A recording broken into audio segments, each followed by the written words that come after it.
Dear student, today I am discuss about part 2 cell divisions. In this lecture, we cover about meiosis, two stages of a meiosis, meiosis 1, stage 2, meiosis 2 and significance of a meiosis. लेकिन इनसे पहले हम सिंसीशियम के बारे में हम यहाँ पर बताएंगे। सिंसीशियम क्या है? कुछ ऐसे ऑर्गेनिज्म होते हैं बेटा जिनके अंदर कार्योकाइनेसिस के बाद में साइटोकाइनेसिस नहीं होता, जिसके कारण एक सेल के अंदर एक से ज़्यादा न्यूक्लियाई की फॉर्मेशन हो जाती है। तो इस कंडीशन को हम सिंसीशियम या हम मल्टी न्यूक्लिएटेड कंडीशन के नाम से जानते हैं। मल्टी न्यूक्लिएटेड कंडीशन के नाम से जानते हैं। ओके, तो इसका सबसे बढ़िया एग्जाम्पल है जो एंडोस्पर्म, जो आपका नारियल का जो पानी होता है, वो इसका एग्जाम्पल है liquid endosperm in A coconut. A liquid endosperm in coconut, ये बेटे इसका एग्जाम्पल है। बहुत ही सिंपल है, मतलब ये आपका डायग्राम है, ये सेल है, इस सेल में ये न्यूक्लियस है, न्यूक्लियस का डिवीजन हो गया, दो बन चुके हैं। लेकिन अब इसके बाद में साइटोप्लाज्म का डिवीजन होता तो एक सेल से दो सेल बन जाते। साइटोप्लाज्म का डिवीजन ही नहीं रहता तो हमारे पास ये सिंगल ही सेल रहता है और उस सेल के पास एक से ज़्यादा न्यूक्लियाई पाए जाते हैं। इसी कंडीशन को हम सिंसीशियम के नाम से जानते हैं। लिख रखे आपकी किताब में, a karyokinesis is not followed by the cytokinesis as result which multinucleated condition is arise and formation of a syncytiums in case of a coconut water। जो आप नारियल का पानी पीते हो उसमें फ्री न्यूक्लियाई एंडोस्पर्म जो है बहुत ज़्यादा पाए जाते हैं और काफ़ी मात्रा में फूड स्टोरेज होता है, न्यूट्रिएंट होता है उसमें, हमारी हेल्थ के लिए बहुत ही अच्छा होता है। ओके, तो इसका यूज करते रहे आप। आगे बेटा मियोसिस, हमारा आज का लेक्चर है मियोसिस के बारे में। मियोसिस क्या है?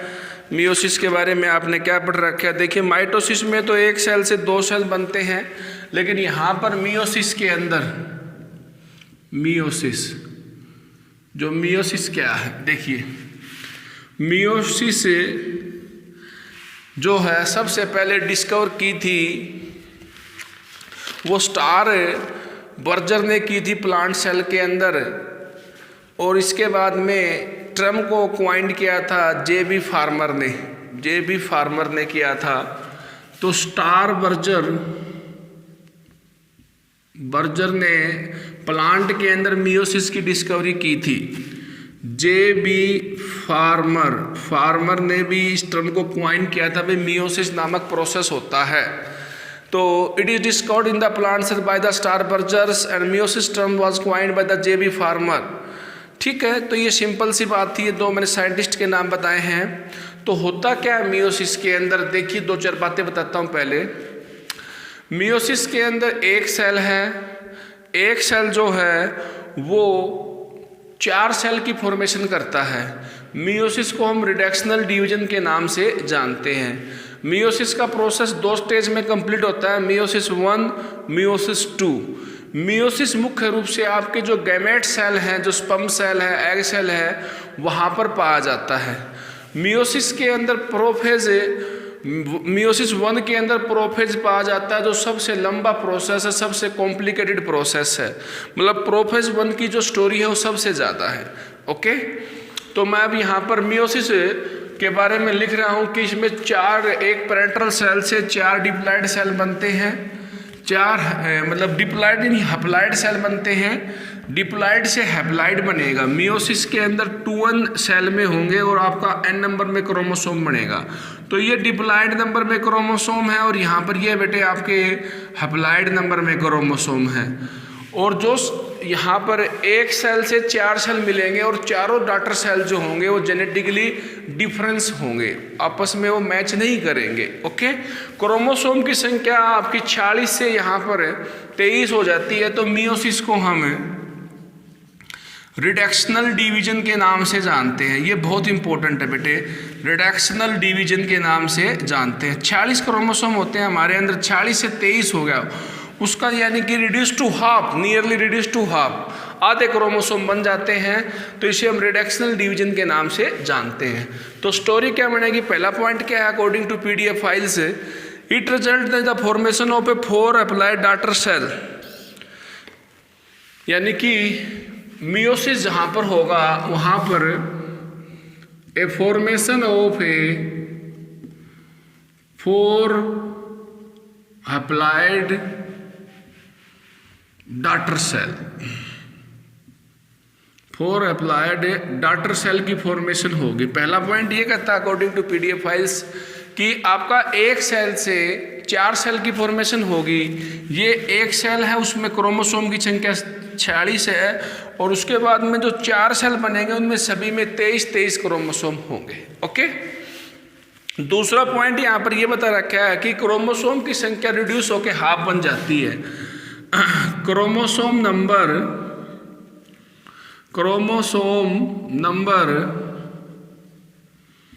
रिड्यूस टू हाफ,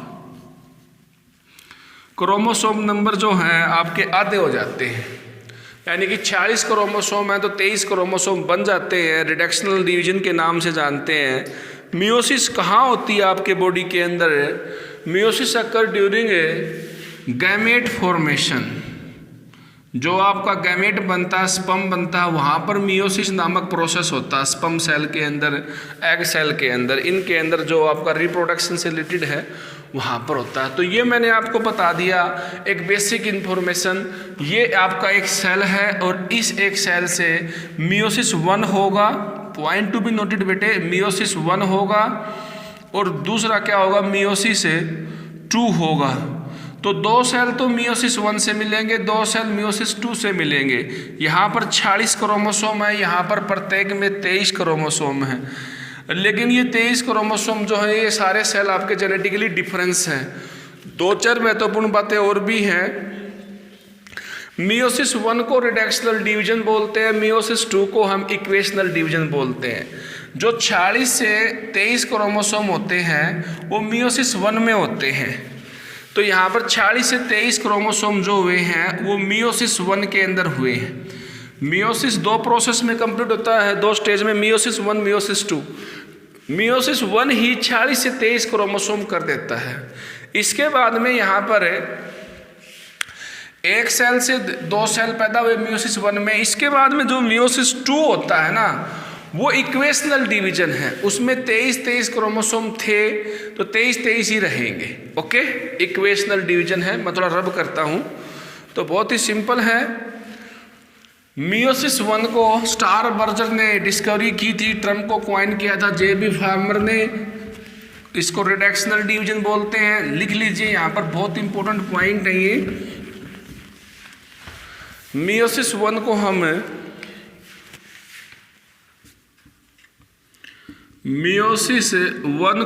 हम रिडक्शनल डिवीजन बोलते हैं, रिडक्शनल डिवीजन। इससे अगला स्टूडेंट जो मियोसिस 2 होता है उसको हम बोलते हैं इक्वेशनल डिवीजन, इक्वेशनल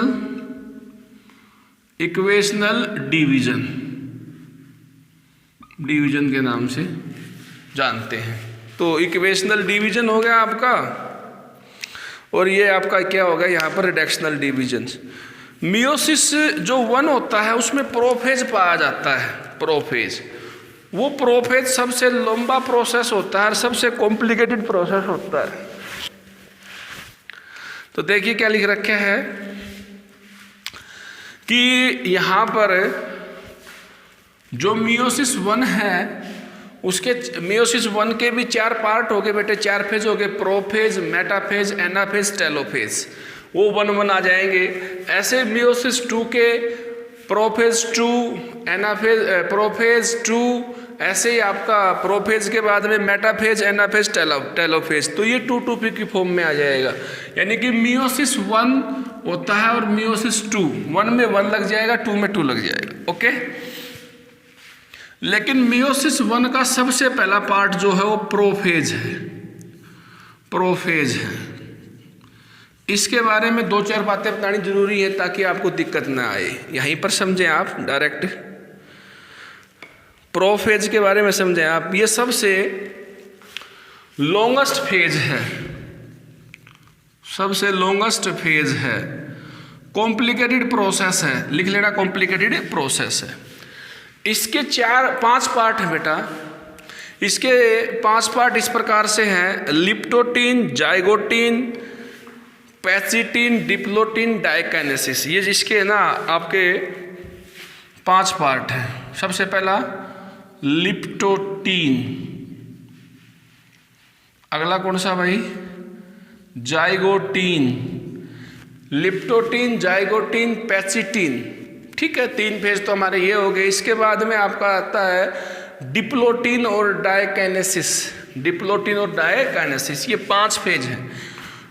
तो यहाँ पर है ये लिप्टोटीन आ गया, ये जाइगोटीन, इसके बाद में आएगा आपका पैसिटीन, पैसिटीन, इसके बाद में आएगा डिप्लोटीन, डिप्लोटीन, इसके बाद में आएगा डाइकाइनेसिस, डाइकाइनेसिस। ये 5 पार्ट है प्रोफेज के। देखिए प्रोफेज पहले माइटोसिस में आपने पढ़ा था, बहुत छोटा था, यहाँ पर सबसे लंबा है। मैं यहाँ पर आपको 2-4 बातें बताता हूँ कि जाइगोटीन जो है, जो प्रोफेज 1 का पार्ट है, उसमें होमोलोगस क्रोमोसोम, ये सारा काम न्यूक्लियस में ना क्रोमोसोम के ऊपर हो रहा है। क्रोमोसोम की हम डुप्लीकेशन के बारे में हम सीख रहे हैं, सेल डिवीजन के बारे में। ये न्यूक्लियर मेम्ब्रेन है, इसमें ऐसे क्रोमोसोम पाए जाते हैं, ठीक है, साफ साफ दिखाई नहीं देते। ये देखिए एक क्रोमोसोम पेयर में होते हैं, क्रोमोसोम आपके यहाँ पर भी पेयर में ही है, क्रोमोसोम आपके पेयर में पाए जाते हैं। तो यहाँ पर मैंने बता दिया कि होमोलोगस क्रोमोसोम की पेयरिंग होगी, होमोलोगस क्रोमोसोम की। एक जोड़ा ये हो गया बेटे, एक जोड़ा ये हो गया क्रोमोसोम का, ये एक दूसरे से सेम दिखाई देते हैं, तो होमोलोगस क्रोमोसोम की पेयरिंग हो जाएगी। तो वो पेयरिंग कहाँ होगी, वो होगी जाइगोटीन के अंदर। किसके अंदर होगी, जाइगोटीन। जाइगोटीन स्टेज जो है उसमें होमोलोगस क्रोमोसोम की पेयरिंग होगी, पैसिटीन में क्रॉसिंग होगी, क्रॉसिंग आवर हो जाएगा, ठीक है। और आपका डिप्लोटीन के अंदर एक काइजमेटा बनेगा, यहाँ पर एक एक्स शेप स्ट्रक्चर बनेगी। डिप्लोटीन के अंदर काइजमेटा बनेगा, यहाँ पर आपका होमोलोगस क्रोमोसोम की पेयरिंग होगी। पैसिटीन के अंदर क्रॉसिंग होगी, क्रॉसिंग आवर। क्रॉसिंग आवर से यानी कि ये होमोलोगस क्रोमोसोम की पेयरिंग होने से, देखो ये ज़्यादा डार्क है, ये डल है, तो पेयरिंग होने से ये डार्कनेस कुछ इधर आ जाएगा, कुछ डलनेस इधर आ जाएगी। तो मान लो ये इस प्रकार से पेयरिंग हो जाएगी, ये डलनेस आ गई, ये डार्कनेस आ गई, ठीक है। तो पेयरिंग का मतलब है कि कुछ हिस्सा इस क्रोमोसोम का इसमें मिक्स हो जाएगा, क्रॉसिंग आवर, उसे क्या बोलते हैं, क्रॉसिंग आवर, ओके। तो हम यहाँ पर लेते हैं स्टार्टिंग से प्रोफेज के बारे में। क्रॉसिंग आवर होती है, प्रोफेज सबसे कॉम्प्लिकेटेड प्रोसेस है। देखिए सबसे पहले प्रोफेज, आज हम प्रोफेज के बारे में ही पढ़ेंगे क्योंकि सबसे मेन टॉपिक है ये आपका मियोसिस। जो मोटा मोटा मैंने इसमें आपको बता दिया क्या क्या होता है।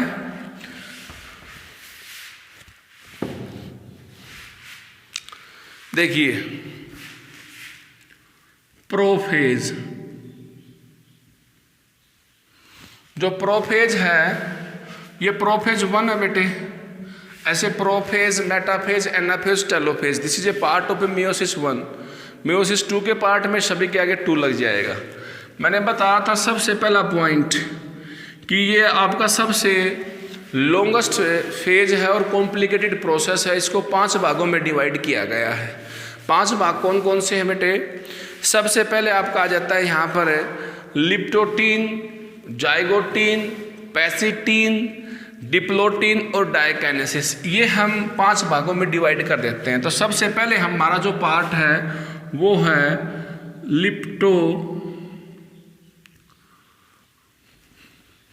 प्रोफेज 1 का पहला पार्ट है लिप्टोटीन।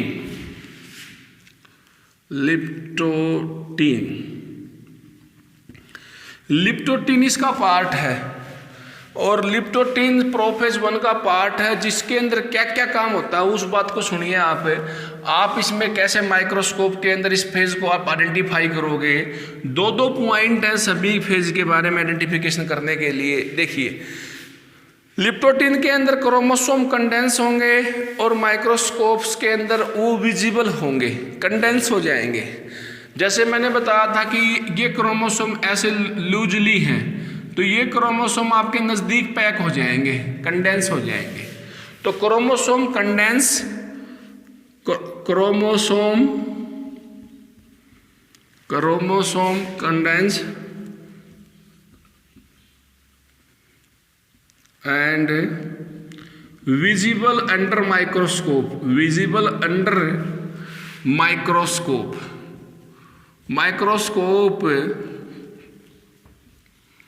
माइक्रोस्कोप के अंदर वो दिखाई देते हैं, माइक्रोस्कोप के अंदर वो दिखाई देते हैं।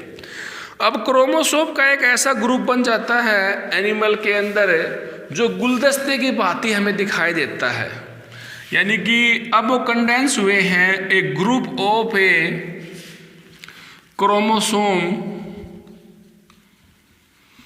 इन ए एनिमल सेल के अंदर लुक लाइक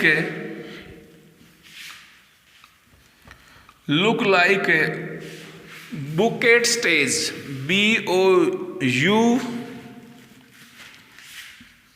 BOUQUET स्टेज। मतलब क्रोमोसोम कंडेंस हो जाते हैं और गुलदस्ते की भांति दिखाई देते हैं।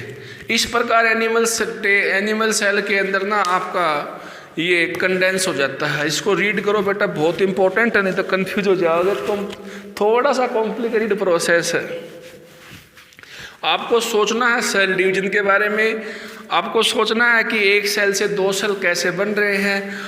भाई आपको प्रत्येक कंपोनेंट को डबल करना है, सेल के ऑर्गेनेल्स को उनका डुप्लीकेशन करना है, सेल के ऑर्गेनेल्स का जो आपका जीनोम्स है उसको डबल करना है, ठीक है। उसके बाद में आपको पता है कि आपका सेल जो है एक सेल से दो सेल बनेगा। तो ये बता दिया मैंने लिप्टोटिन यहाँ पर लिप्टोटिन्स के अंदर देखिए क्रोमोसोम कंडेंस हो जाएंगे और विजिबल होंगे अंडर माइक्रोस्कोप के अंदर। Group of a chromosome in animal cell look like a bouquet, गुलदस्ते की तरह दिखाई देता है, बुकेट की तरह दिखाई देता है, इसे हम बुकेट स्टेज के नाम से जानते हैं। चलो भाई नोट कर लिया स्टूडेंट। इसके बाद में है जाइगोटिन। मैंने आपको बताया था जाइगोटिन के अंदर होमोलोगस क्रोमोसोम की पेयरिंग होती है और एक कॉम्प्लेक्स बनता है। देखो बेटा, क्रोमोसोम तो आपके ये हैं, पेयर में आते हैं, ये क्रोमोसोम आपके पेयर में आते हैं। ये होमोलोगस क्रोमोसोम है तो ये जुड़ जाएंगे, इनकी नज़दीक पेयरिंग हो जाएगी। ओके, तो इनकी पेयरिंग हो जाएगी यहाँ पर। तो होमोलोगस क्रोमोसोम की जहाँ पर पेयरिंग होती है उस फेज का नाम क्या है आपका, है जाइगोटिन।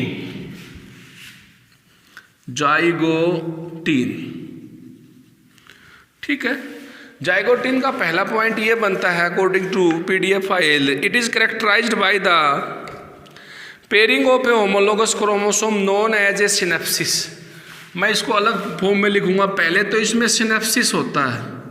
सिनेप्सिस एक प्रोसेस है जिसमें ये होमोलोगस क्रोमोसोम जो हैं उनकी पेयरिंग होती है, नज़दीक आते हैं, उनकी पेयरिंग होती है। ओके, इकट्ठे हो जाते हैं होमोलोगस क्रोमोसोम। सिनेप्सिस का प्रोसेस होता है इसके अंदर। क्या होता है सिनेप्सिस का प्रोसेस? क्या होता है सिनेप्सिस होमोलोगस क्रोमोसोम का पेयरिंग होता है। The pairing of a homologous chromosome known as a synapsis. और सिनेप्सिस को सपोर्ट करता है ए सिनेप्टोमल कॉम्प्लेक्स। जहाँ पर होमोलोगस क्रोमोसोम की पेयरिंग हुई है वहाँ पर एक प्रोटीन की स्ट्रक्चर बन जाती है जिसको बोलते हैं सिनेप्टोमल कॉम्प्लेक्स। थोड़ा याद रखें यहाँ पर,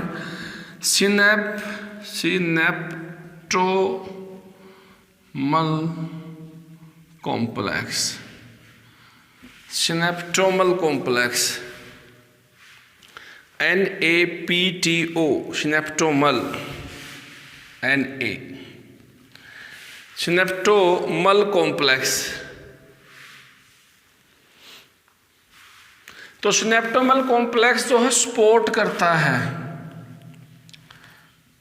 NAMAL सिनेप्टोमल NE। ओके, तो यहाँ पर सिनेप्टोमल कॉम्प्लेक्स को क्या बोलते हैं हम यहाँ पर भाई, जो आपकी होमोलोगस क्रोमोसोम की जो पेयरिंग हुई है वो पेयरिंग हो जाती है, इसके बाद में आपका वो काम करने में मदद कौन करता है? सिनेप्टोमल कॉम्प्लेक्स। ये जो पेयरिंग है इसको हम माइक्रोस्कोप के अंदर देख सकते हैं,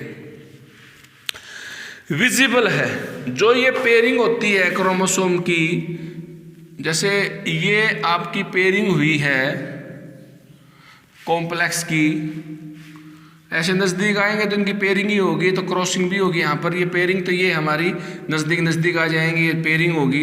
तो कहने का मतलब ये है कि इस पेयरिंग को हम माइक्रोस्कोप के अंदर देख सकते हैं, विजिबल है ये। क्या बेटे? विजिबल्स। बाइवलेंट की फॉर्म में, टेट्राड की फॉर्म में विजिबल है। A pair of homologous chromosome are the bivalent and tetrad which is a more visible and the next stage. तो यानी कि ये जो पेयरिंग हुई है बाइवलेंट की फॉर्म में, टेट्राड 4 हो जाते हैं, बाइवलेंट 2 हो जाते हैं, क्रोमोसोम 2, तो उसके ये हमें बाइवलेंट दिखाई देता है, टेट्राड अगली स्टेज के अंदर साफ साफ दिखाई देता है। इसे बोलते हैं हम जाइगोटिन। मैंने आपको बता दिया जाइगोटिन में क्या होता है, ठीक है। इसके बाद में आता बेटा पैचिटीन।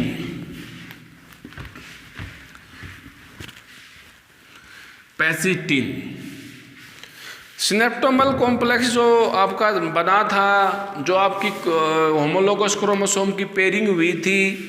मान लीजिए ये आपके होमोलोगस क्रोमोसोम हैं, होमोलोगस क्रोमोसोम हैं ये आपके, ठीक है।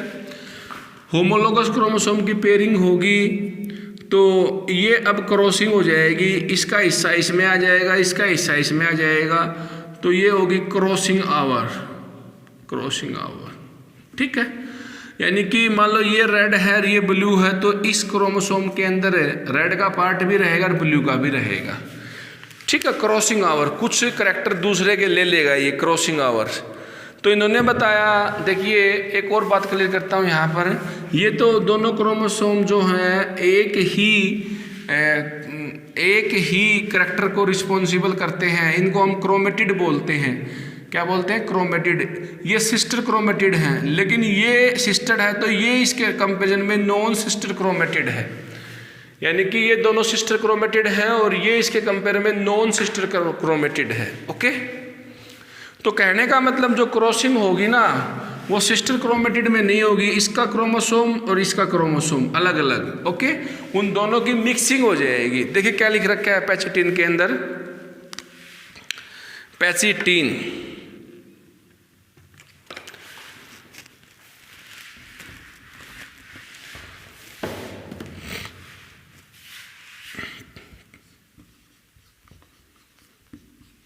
पैचिटीन। पैचिटीन में देखिए स्टूडेंट,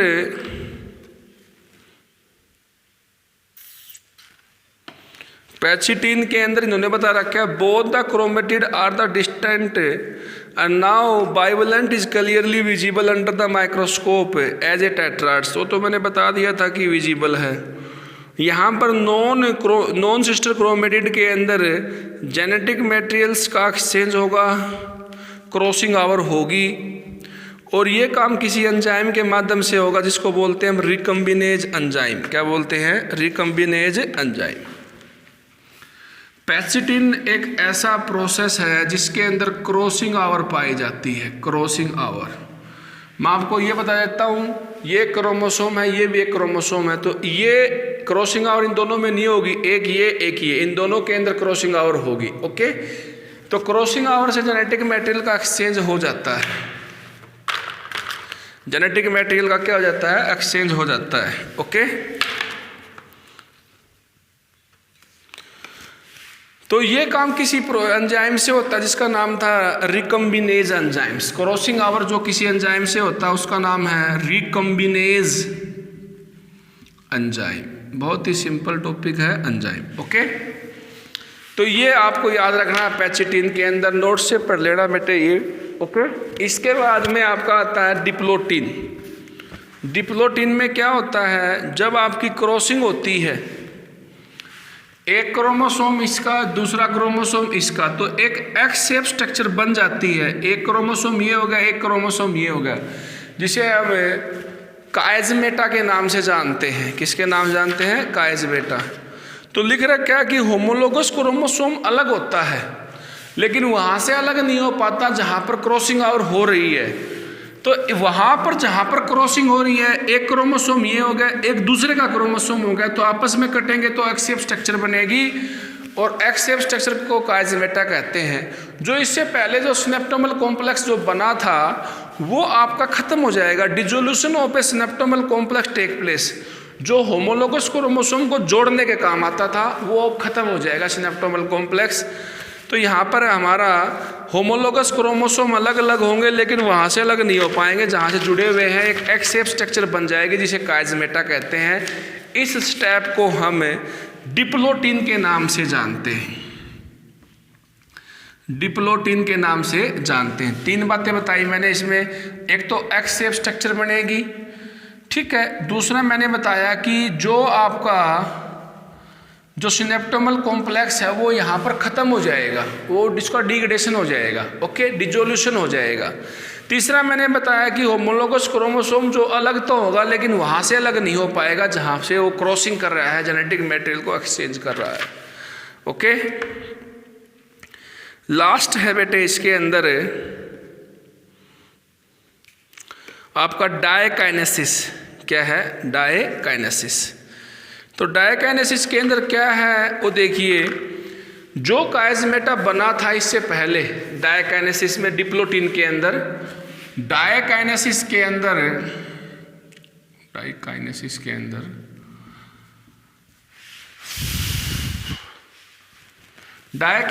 अंदर स्टूडेंट, सिंपल सी बात है कि आपका जो काइज़मेटा बना था वो ख़त्म हो जाएगा, क्रोमोसोम कंडेंस हो जाएंगे, स्पिंडल फाइबर की फॉर्मेशन हो जाएगी।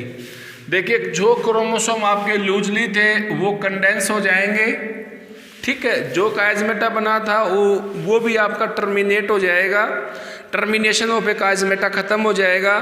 और यहाँ पर सिंपल सी बात है, न्यूक्लियर मेम्ब्रेन और न्यूक्लियोलस जो है वो भी आपके ब्रेकडाउन डिसअपीयर हो जाएंगे। यानी कि जो प्रोफेज 1 के अंदर जो माइटोसिस के अंदर जो चेंज आए थे, वे क्रोमोसोम कंडेंस होके लूजली से क्लोज पैकिंग वाला बन जाएगा। और जो आपका जो मेम्ब्रेन जो टूटती है, न्यूक्लियर मेम्ब्रेन, न्यूक्लियोलस जो आपका डिसइंटीग्रेट होता है, वो सारे चेंज सेम हैं। ध्यान से सुनिए। It is marked by the termination of a chiasmata. Chiasmata खत्म हो जाता है, फुल्ली क्रोमोसोम फुल्ली कंडेंस हो जाते हैं, स्पिंडल फाइबर की फॉर्मेशन होती है, और न्यूक्लियोलस जो है आपका डिसअपीयर हो जाता है, न्यूक्लियर मेम्ब्रेन भी आपकी टूट जाती है। इसके बाद में आपका ये प्रोफेज कंप्लीट हो जाता है। प्रोफेज के अंदर फिर देखिए, सुनिए ध्यान से कि प्रोफेज जो है वो मियोसिस 1 का सबसे लॉन्गेस्ट और सबसे कॉम्प्लिकेटेड प्रोसेस है। इसको 5 भागों में डिवाइड किया गया है। सबसे पहले लिप्टोटिन, फिर आपका जाइगोटिन, लिप्टोटिन के बारे में साथ साथ बताते हैं आपको कि लिप्टोटिन्स के अंदर क्रोमोसोम कंडेंस होते हैं, माइक्रोस्कोप के अंदर दिखाई देते हैं। दूसरी बात, एनिमल सेल के अंदर क्रोमोसोम का ग्रुप ऐसे बनता है जैसे कि गुलदस्ता हो, गुलदस्ता के माफी बनता है। इसके बाद में आपका आता है लिप्टोटिन के बाद में जाइगोटिन के अंदर आप S2 याद कर लीजिए। जाइगोटिन के अंदर सिनेप्सिस होगा, सिनेप्टोमल कॉम्प्लेक्स की फॉर्मेशन होगी। सिनेप्सिस क्या होता है? जो होमोलोगस क्रोमोसोम हैं उनकी पेयरिंग होगी। होमोलोगस क्रोमोसोम ये 2 सेम दिखाई दे रहे हैं तो इनकी पेयरिंग होगी, ओके भाई। वो अलग अलग धागे में पड़े हुए हैं तो ये होमोलोगस क्रोमोसोम बन गए, ओके। इनकी पेयरिंग होगी और इस पेयरिंग के अंदर सपोर्ट करेगा एक कॉम्प्लेक्स जिसका नाम है सिनेप्टोमल कॉम्प्लेक्स, ठीक है। अब ये होमोलोगस क्रोमोसोम जो हैं बाइवलेंट और ट्राइवलेंट की फॉर्म में होंगे, जो कि आपको माइक्रोस्कोप के अंदर इस स्टेज के अंदर, इससे अगली जो स्टेज है उसके अंदर दिखाई देंगे। तो पैचिटिन हमारी होगी, जाइगोटिन होगी हमारी, और जाइगोटिन के बाद में पहले लिप्टोटिन थी, जाइगोटिन थी, अब पैचिटिन जो स्टेज है उसमें होमोलोगस क्रोमोसोम अपनी क्रॉसिंग करेगा, जैसे कि इसका जेनेटिक मटेरियल इसमें आ जाएगा, इसका जेनेटिक मटेरियल इसमें आ जाएगा। तो क्रॉसिंग आवर से आप याद रख सकते हो कि अगला पैसिटिन स्टेज के अंदर आपका क्रॉसिंग आवर होता है और वो किसी एंजाइम से होता है जिसका नाम है रिकम्बिनेज एंजाइम्स। इसके बाद में डिप्लोटिन के अंदर जो ऊपर कोई चीज़ बनी थी, सिनेप्टोमल कॉम्प्लेक्स बना था, वो खत्म हो जाएगा।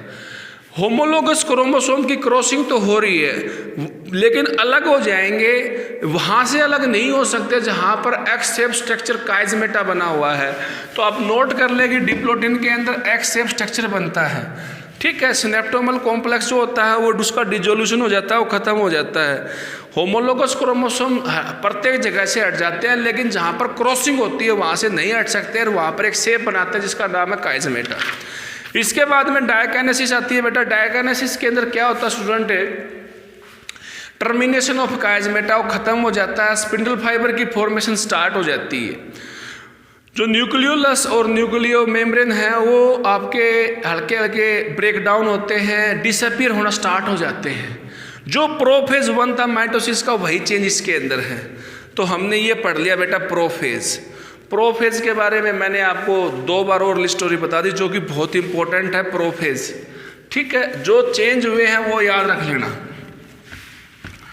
इसके बाद में आपका आता है प्रोफेज के बाद में मेटाफेज। मेटाफेज 1 बिल्कुल ठीक है, ये तो सिंपल है सारे के। मेटाफेज, एनाफेज और टेलोफेज ये 1-1 की फॉर्म में रहेंगे, ठीक है। देखिए मेटाफेज 1 में क्या बता रहा है, क्रोमोसोम अरेंज होके इक्वेटर पर चले जाते हैं और मेटाप्लेट बनाते हैं। मेटाफेज बड़ी समस्या हो गया। तो मेटाफेज के अंदर देखिए क्या बता रखा है इन्होंने, मेटाफेज जो है, सुन लीजिए एक बार स्टूडेंट, मैं जब तक इंक डाल लेता हूं कि मेटाफेज के अंदर क्रोमोसोम अरेंज होके इक्वेटर पे चले जाते हैं और मेटाफेज प्लेट की फॉर्मेशन करते हैं। स्पिंडल फाइबर अटैच हो जाता है पेयर ऑफ एक होमोलोगस क्रोमोसोम के अंदर, ठीक है। होमोलोगस क्रोमोसोम के अंदर जो है spindle fibre attach to the pair of a homologous chromosomes, उनके साथ पहले तो असेंबलिंग हुई थी इसकी, स्पिंडल फाइबर की फॉर्मेशन होती है, वो फॉर्मेशन अब जुड़ती है होमोलोगस क्रोमोसोम के साथ। देख लीजिए मैं इसी नोट्स में से स्टडी करवा देता हूँ, एक बार सुनना ध्यान से। The chromosome are arrange on the equator to form the metaphase plate. सारे के सारे जो क्रोमोसोम है एक जगह ऐसे इक्वेटर पे इकट्ठे हो जाएंगे, एक जगह, ओके। मैं थोड़ा आइडिया देता हूँ, ऐसे क्रोमोसोम इकट्ठे हो जाएंगे बिल्कुल एक जगह, ओके, एक प्लेट के ऊपर।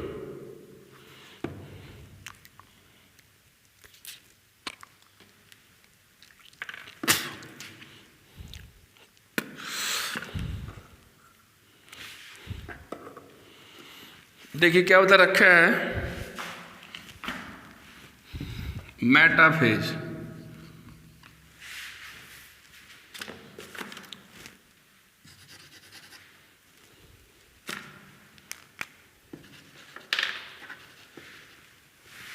मेटाफेज, मेटाफेज के अंदर क्रोमोसोम एक प्लेट के ऊपर इकट्ठा हो गए तो उसको बोल दिया मेटाफेज प्लेट। अब जो स्पिंडल फाइबर जो बने हैं स्टूडेंट, जो स्पिंडल फाइबर बने हैं वो स्पिंडल फाइबर जो हैं क्रोमोसोम के साथ अटैचमेंट शो करते हैं, यानी कि स्पिंडल फाइबर जुड़ जाते हैं किसके साथ, क्रोमोसोम के साथ, क्रोमोसोम के साथ, ठीक है। ये जो 2 चेंज होते हैं हमारे यहाँ पर, एक प्लेट के ऊपर आ जाते हैं, मेटाफेज 1 है ये। प्रोफेज हमने बता दी। मेटाफेज के बाद में आपका आता है एनाफेज। इसके अंदर एक ही खास बात है, इसके बाद में आता है आपका टेलोफेज। ये सारे 1-1 हैं क्योंकि ये मियोसिस 1 है।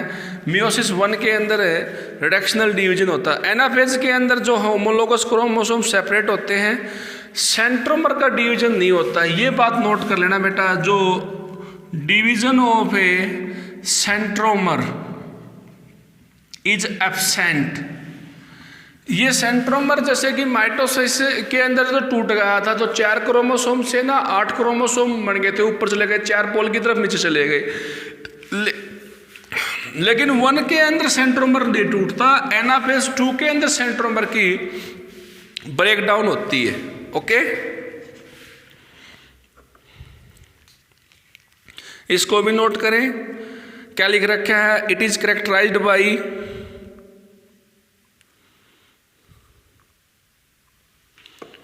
बताओ। It is characterized by segregation and dysfunction of the homologous chromosome and division of a centromere is absent. इसके बाद में आता है टेलोफेज।